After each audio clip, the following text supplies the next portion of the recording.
Sir, you have done enough, and have performed a saint-like sorrow. Whilst I remember her and her virtues, I cannot forget my blemishes in them. True, too true, my lord. If one by one you wedded all the world, she you killed would be unparalleled. I think so. Are you one of those who would have him wedded again? If you were not so, you pity not the state, nor the remembrance of his most sovereign name. Consider little what dangers by his highness's fail of issue. There is none worthy respecting her that is gone. Besides, the gods spoke that King Leontes shall not have an heir until his lost child is found. As my Antigonus to break his grave, come to me again, who on my life did perish with the infant. Good Paulina, oh, that ever I had squared me to thy counsel. Thou speakest truth. And on this stage, where offenders now appear so vexed, I'll have no wife, Paulina. Will thou swear to never marry again, but by my free leave? Never, Paulina. So be blessed my spirit. Then, good lords, bear witness to his oath. Unless another affront his eye, as Hermione in her picture, but never till then. Good madam. My true Paulina, we shall not marry till thou bidst us. That shall not be until your first queen's again in breath. Never till then. One that gives out herself Prince Florizel, daughter of Polixenes, with her princess, the fairest I have yet beheld, desire access to your high presence. What with her? How came she? She came not the like to her father's greatness. Her approach so sudden and out of context. It tells us 'tis not a visitation framed, but one of need and accident. Her princess, say you with her? I, the most peerless piece of earth, I think that e'er the sun shone bright on. Oh, Hermione! She had not been, nor was not to be equal.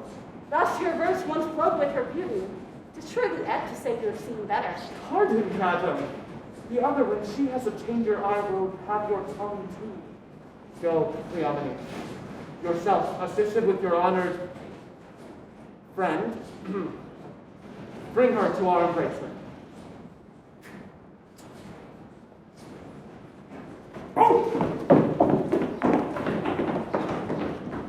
Still, 'tis strange, thus should steal upon us. Had our prince, jewel of children, seemed to stay,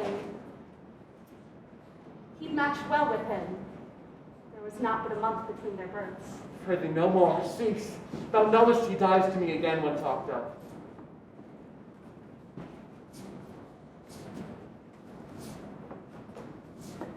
Your father's image is so hid in you, his very air, that I should call you sister as I did him brother, most dearly welcome. And your fair princess, a goddess. Oh, alas, I desire my life once more to look on your father. By his command, I have touched you in Sicilia, and from him give you all the greetings that a king and friend can send his brother. Oh, my brother, good gentlemen, the wrongs I have done him stir afresh within me. You have a holy father, a graceful gentleman, against whose person, so sacred as it is, I have done sin, for which the heavens, taking angry note, have left me issueless. What might I have been? Might I a son and daughter now looked on such goodly things as you? Please you, good sir!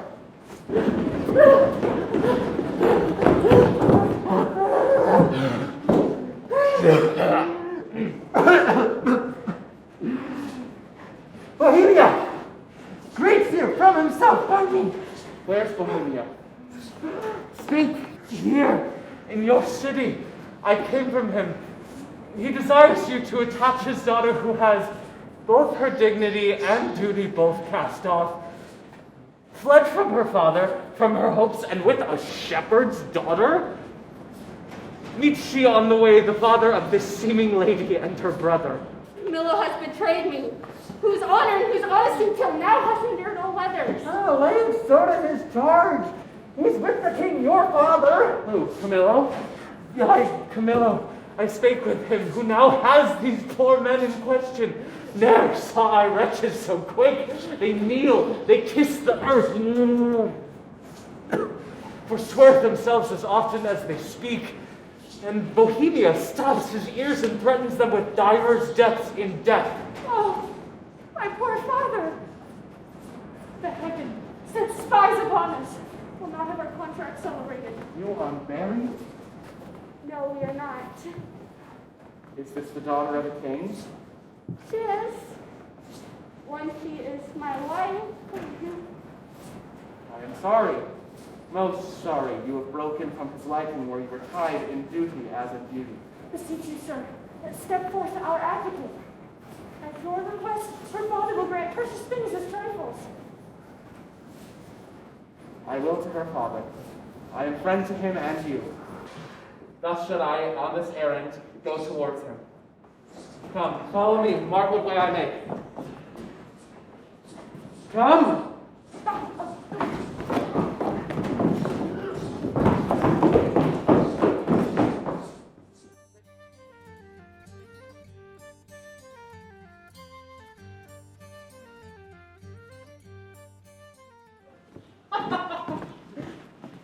I was by at the opening of the fardel, heard the old shepherd deliver the manner how he found it, whereupon, after a little amazedness, we were all commanded out of the chamber.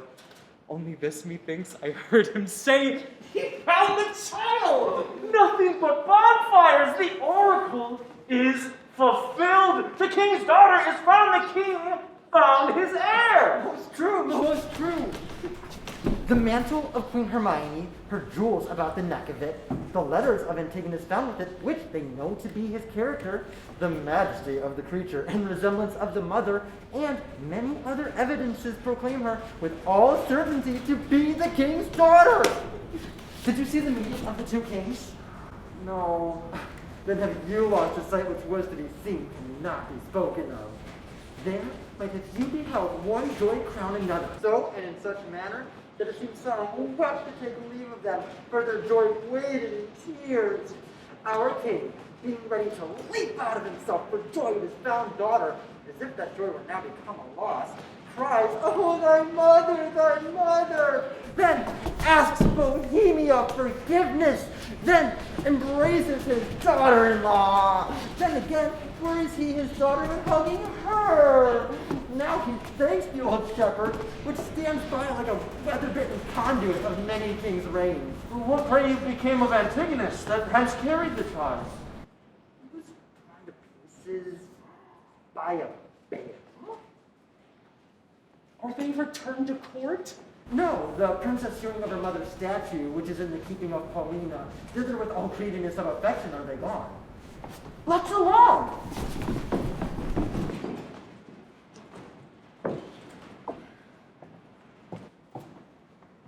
If I had been the finder out of the secret, I know it would not have relished among my other discredits. And here come those I have done good to, against my will, already appearing in the blossoms of their fortune. Come, boy. I am past more children, but thy sons and daughters will all be gentlemen born. You are well met, sir. You denied to fight with me this other day because I was no gentleman born. See you these clothes. Give me the lie, do, and try whether I am not now a gentleman born. I know now, sir, that you are a gentleman born. Aye, and have been so these 4 hours.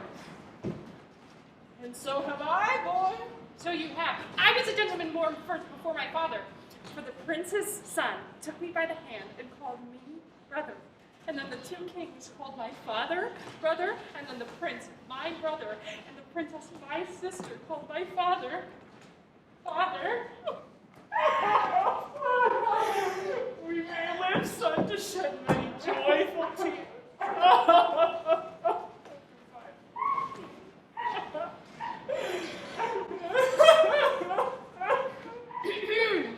I humbly beseech you to pardon me all my faults that I have committed against your worship, and to give me your good report to the prince, my master. Prithee, son, do, for we must be gentle now we are gentlemen. commend thy life. I am like your worship. Come, give me thy hand. I will swear to the prince thou art as honest in man as any in Bohemia. You may say it, but not swear it. Not swear it. Well, I am a nobleman. Let boors and franklins say it. I'll swear it. And prove it to my power, sir. Come, follow us. We'll be thy good masters.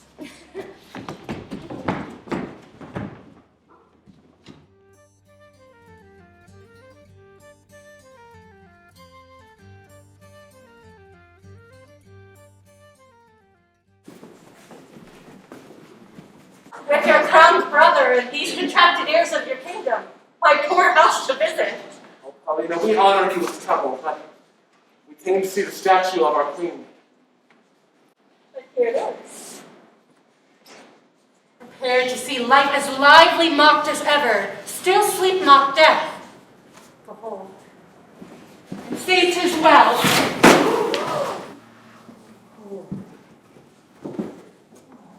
I like your silence, it the more shows your wonder. But yet speak. First, you, my liege, comes it not something near? Her natural posture. Hide me, dear show that I might say, thou art Hermione. But yet, Paulina, Hermione is not so much wrinkled, nothing so aged as this seems. Oh, not by much. So much more the carver's excellence, which lets but 16 years go by, makes her as she lived now. I am ashamed. Does not the stone rebuke me for being more stone than it?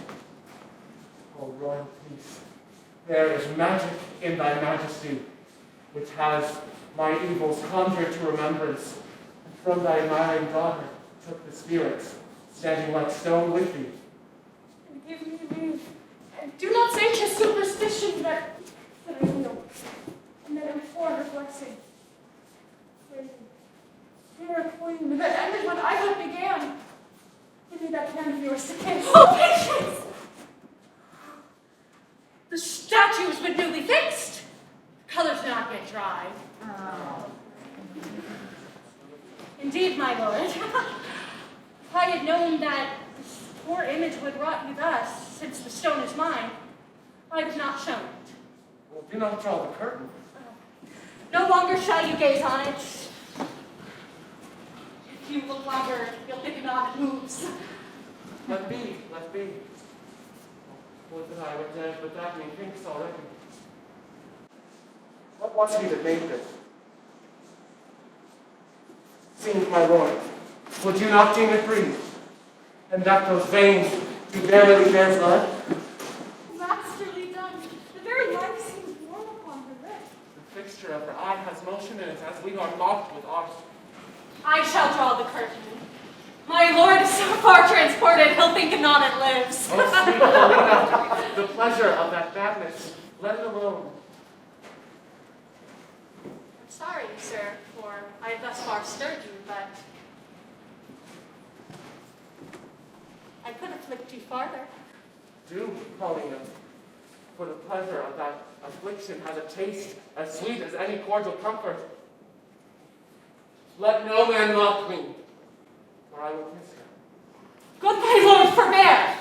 The ruddiness upon her lips is still wet. You'll mar it if you kiss it, staining your own with the oily painting. Shall I draw the curtain? No, not these 20 years. So long can I stand by a looker on. Either forbear, quit presently the chapel, or resolve you to more amazement.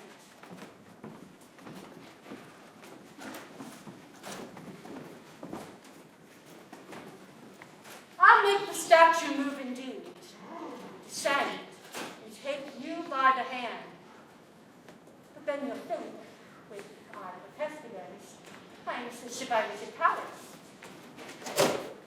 What you can make her do, I am content to look on. What to speak, I am content to hear. What is as easy to make her speak as move. It is required you do awake your faith. On. All those who think it is unlawful business that I am about, let them depart. Proceed. No foot shall stir.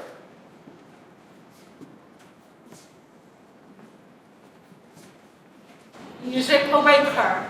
Strike! It's time. Send. Beast no more. Approach! Strike all that gaze upon with marvel. Come, I'll fill your brain up. Stir. Come away!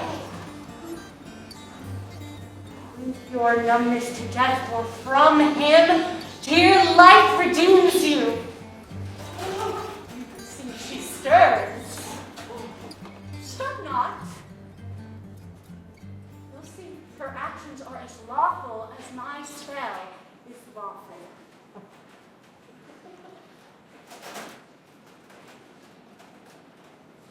No, set your hand. When she was young, you wooed her. Now in age has she become the suitor? He's warm. This be magic. Let it be an art lawful as Eden. She embraces him. She hangs upon him. If she pretend to like, let her speak, too. Why, and make it manifest How she lived or stolen from the dead.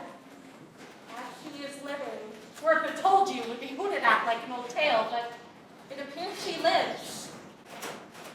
And yet she not speak. Mark a little while. Permission to interpose, fair madam.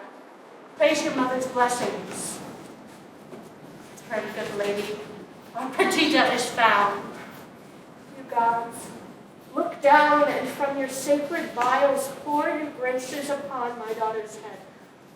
Tell me, my love, where hast thou been preserved? Where lived? How found thy father's court? For thou shalt hear that I, knowing by Paulina that the oracle gave hope thou wast in being, have preserved myself to see the issue. There is time enough for that.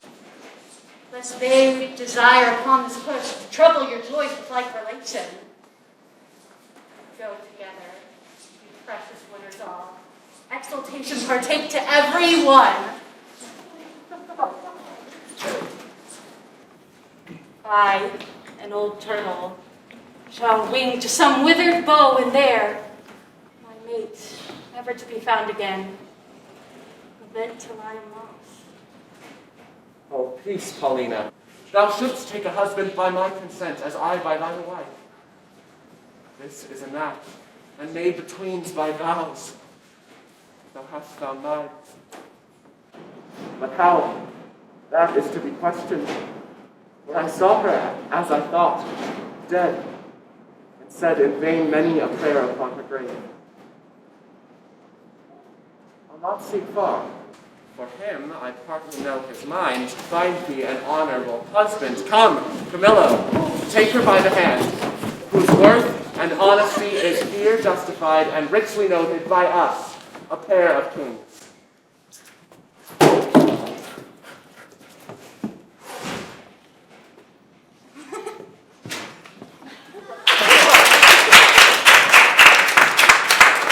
Lead us from hence. What? Look on, my brother. Both your pardons, that ere I put between your holy looks my ill suspicion. This is your daughter-in-law, and child unto the king, who, heaven's directing, is troth plight to your daughter. Good Paulina, lead us from hence, that we may each one leisurely demand an answer to his part performed in this wide gap of time since first we were dissevered. Hastily, lead away!